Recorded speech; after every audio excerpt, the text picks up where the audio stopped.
सूरज हरे भरे बांस के जंगल के पीछे ढल रहा है।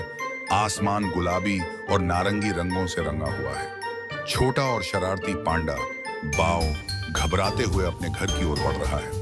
उसकी मुलायम फर उलझी हुई है और उसके सिर पर कुछ पत्तियां चिपकी हुई हैं। वह अपने नन्हे पंजों में बांस की टहनियों का एक गट्ठर सावधानी से पकड़े हुए है, जैसे कुछ हुआ ही न हो। आसपास चिड़ियाएं चहक रही हैं और हल्की ठंडी हवा बह रही है।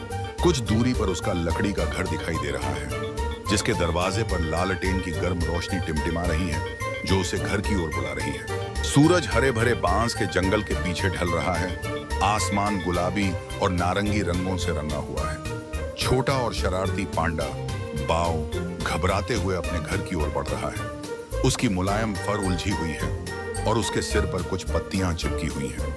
वह अपने नन्हे पंजों में बांस की टहनियों का एक गट्ठर सावधानी से पकड़े हुए है, जैसे कुछ हुआ ही न हो। आसपास चिड़ियाएं चहक रही हैं और हल्की ठंडी हवा बह रही है। कुछ दूरी पर उसका लकड़ी का घर दिखाई दे रहा है, जिसके दरवाजे पर लालटेन की गर्म रोशनी टिमटिमा रही है, जो उसे घर की ओर बुला रही है।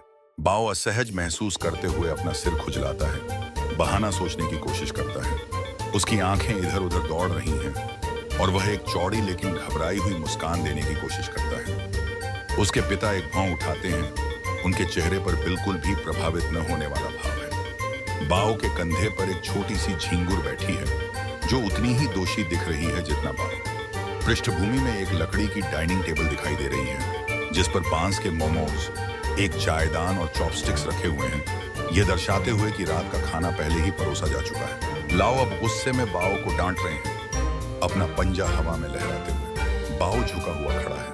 उसकी बड़ी बड़ी आंखों में आंसू भर आए हैं। उसकी छोटी सी पूंछ नीचे लटक गई है और उसके कान उसके सिर से सटे हुए हैं, जैसे वह बेहद शर्मिंदा हो। उसके कंधे पर बैठी छोटी झींगुर ने नाटकीय अंदाज में अपना चेहरा ढक लिया है, जैसे उसे भी बाव की जगह शर्मिंदगी महसूस हो रही हो।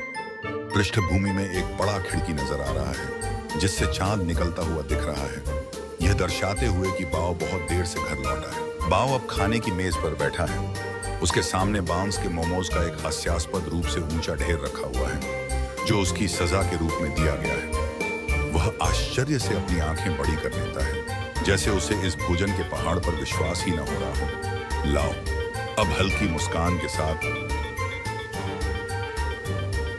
चाय की चुस्की लेते हुए बाव को संघर्ष करते देख रहे हैं।